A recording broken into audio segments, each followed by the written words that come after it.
नमस्कार। हिंदी की पाठशाला यूट्यूब चैनल में आपका स्वागत है। अब हम लोग रीति काल के प्रसिद्ध रीति सिद्ध कवि, श्रृंगार रस के श्रेष्ठ कवि बिहारी लाल द्वारा रचित बिहारी सतसई का 58वां दोहा पढ़ेंगे, उसका अर्थ जानेंगे और व्याख्या करेंगे। दोहा है, लखी लोने लोई ननु कै, कहो इनु होई न आज, कौन गरीबनी वाजिबो, कित तुठयो रतिराज, कित तुठयो रतिराज। अब इसके कठिन शब्द हैं। लखी का मतलब देख करके, लोने का मतलब लावण्य युक्त, और लोइननु का अर्थ हुआ आंख का लगना, और इसमें एक अर्थ हो जाएगा लालची लोचन। कोई नु यानी कोई नु अर्थात कोई नहीं। गरीब का अर्थ हुआ गरीब। निवाजिबो तो निवाज यानी गरीब निवाज। तो गरीब निवाज अल्लाह, ईश्वर, परमेश्वर, प्रभु को कहा जाता है। और गरीब निवाज का मतलब हुआ गरीब पर जो है कृपा। निवाज का एक अर्थ हो गया कृपा।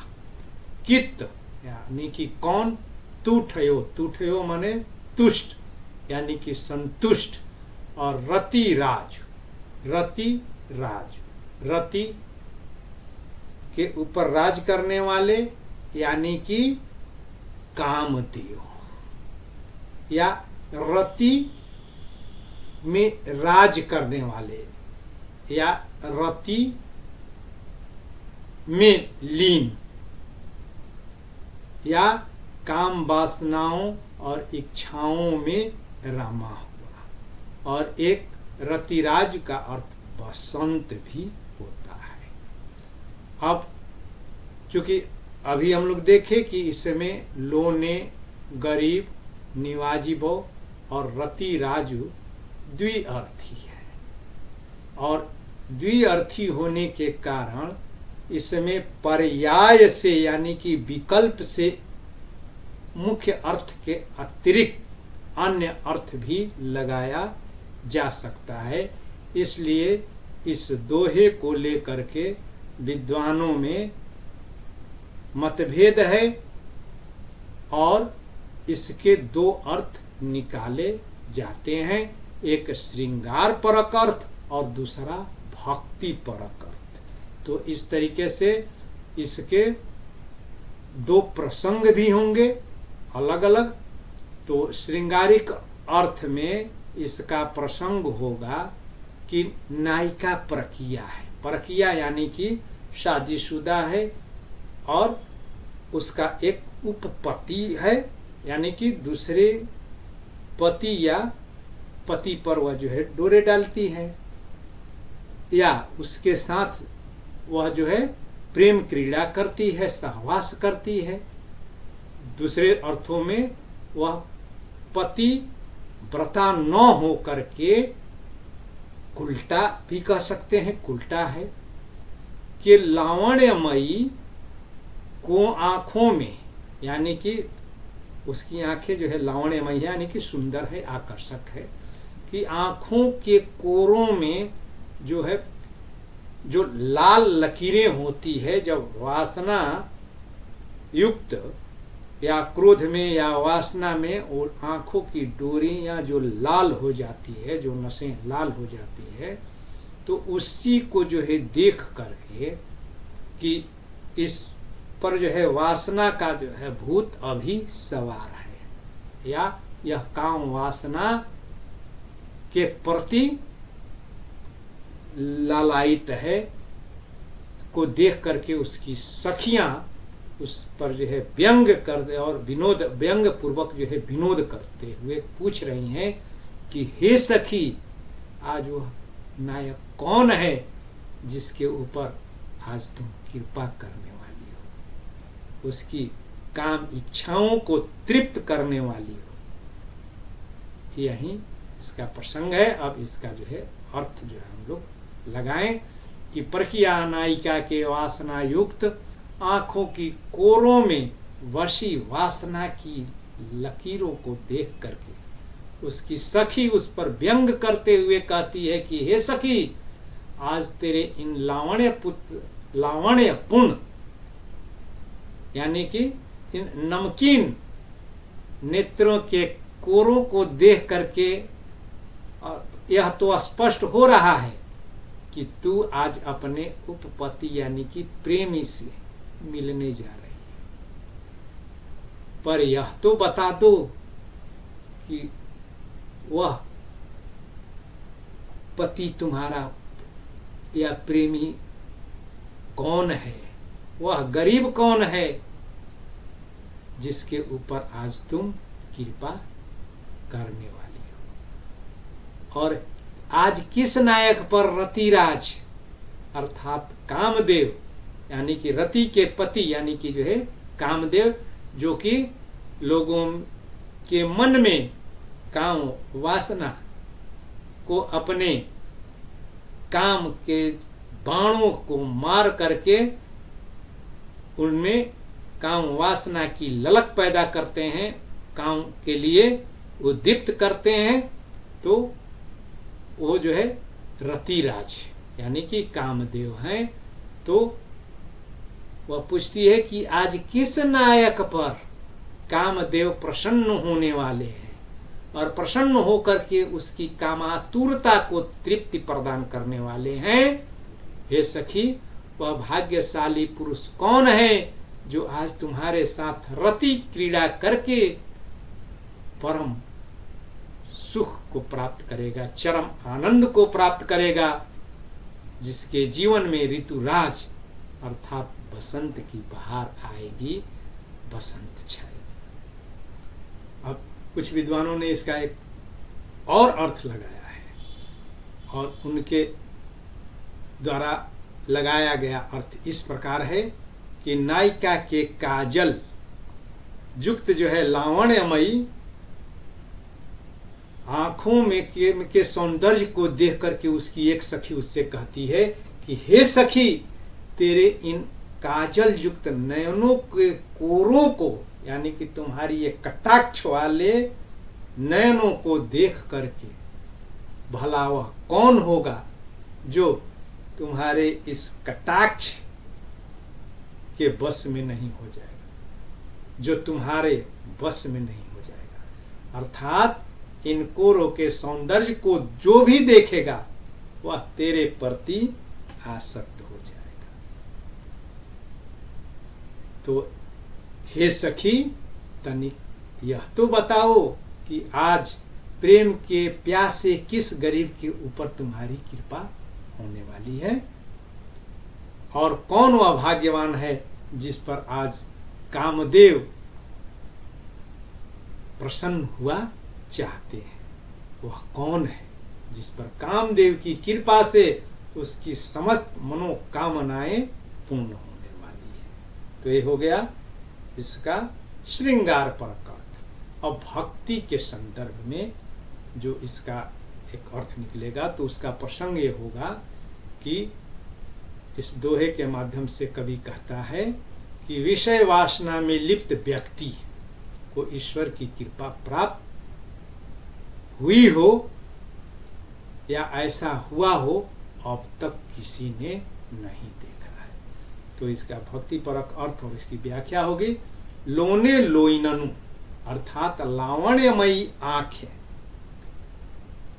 जो कामना, लोभ, लालच और वासना से युक्त है, वैसे किसी व्यक्ति पर गरीब नवाज अर्थात ईश्वर की कृपा हुई है, आज तक कोई वैसा व्यक्ति नहीं हुआ और न तो वैसे पुरुष को, वैसे व्यक्ति को किसी ने आज तक देखा है। ईश्वर रतिराज अर्थात वासना के साथ राज करने वाले अर्थात भोग विलास में लिप्त रहने वाले व्यक्ति के ऊपर ईश्वर प्रसन्न नहीं होते हैं। तात्पर्य वह मनुष्य जो लोभ, वासना और विषय भोगों में फंसा हुआ है, उलझा हुआ है, वह ईश्वर को प्राप्त नहीं कर सकता है। वैसे भी काम वासना से भला संतुष्ट कौन हो पाता है? यानी कि काम वासना से किसी को संतुष्टि नहीं मिलती है। काम वासना की आग जो है धधकते रहती है और कभी वह बुझती नहीं है। वासना या कामना कम होने के स्थान पर उत्तरोत्तर बढ़ते ही जाती है। तो इसलिए उससे भगवान की कृपा प्राप्त नहीं हो सकती। और इस आगे कवि कहता है कि ईश्वर की कृपा केवल उसी व्यक्ति को प्राप्त होती है जो दयालु है, यानी गरीब निवाज है, यानी कि गरीबों के ऊपर कृपा करने वाला है, गरीबों के ऊपर दया करने वाला है, सबके प्रति उसमें विनम्रता का भाव हो, वह दीन हो और पवित्र हो, लोभ और वासना से मुक्त हो।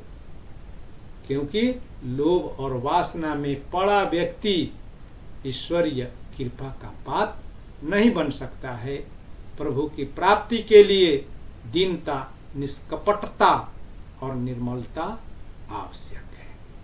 तो अब इसमें विशेष देखें तो अक्सर जो है मैं चर्चा कर चुका हूं पहले भी कि ऐसे ही द्विअर्थी दोहों को देख करके रीति काल के प्रसिद्ध आलोचक काव्य शास्त्री कवि भिखारी दास अपने ग्रंथ काव्य निर्णय में लिखते हैं कि आगे के सुकवि रिझिहों तो जानो कविताई, न तो राधिका कन्हाई नाम सुमिरन को बहानो है। और इसमें अब अलंकार तो एक तो पहले तो देख लिए कि इसमें हो ही ना आज कौन गरीब, यानी कि जो इसमें वक्र कथन है, नायिका की सखियां वक्रता के साथ, यानी कि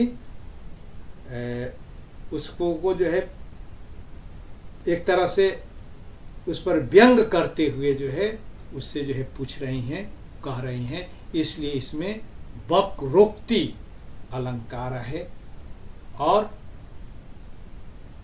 पर्याय से एक अन्य अर्थ भी इसमें निकल रहा है, इसलिए इसमें पर्यायोक्ति अलंकार है।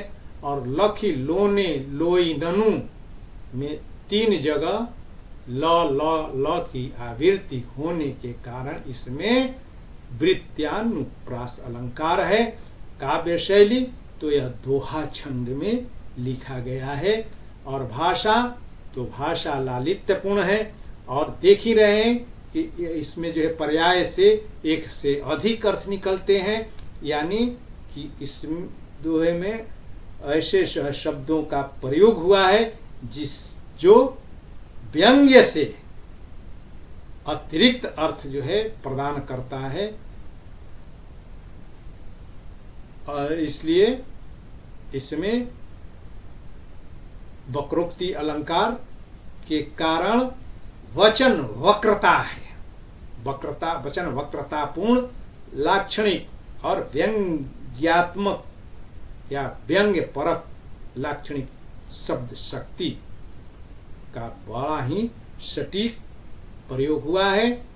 और यह साहित्यिक और परिनिष्ठित ब्रजभाषा है और बिहारी के इसी प्रकार के शब्द चयन को देख करके ही आलोचकों ने यह कहा है कि बिहारी ने दोहा रूपी गागर में सागर भर दिया है और इनके दोहों के लालित्य को, अर्थ गांधीर्य को, उसकी गूढ़ार्थता को देख करके ही आलोचक यह कह उठते हैं कि सतसैया के दोहरे ज्यों नाविक के तीर, देखन में छोटन लगे घाव करे गंभीर। बहुत बहुत धन्यवाद। फिर अगले दोहे के साथ मिलेंगे। तब तक इसे बार बार देखिए और इसको अपने मित्रों के बीच शेयर कीजिए, सब्सक्राइब कीजिए और उनसे भी सब्सक्राइब करने को कहिएगा। बहुत बहुत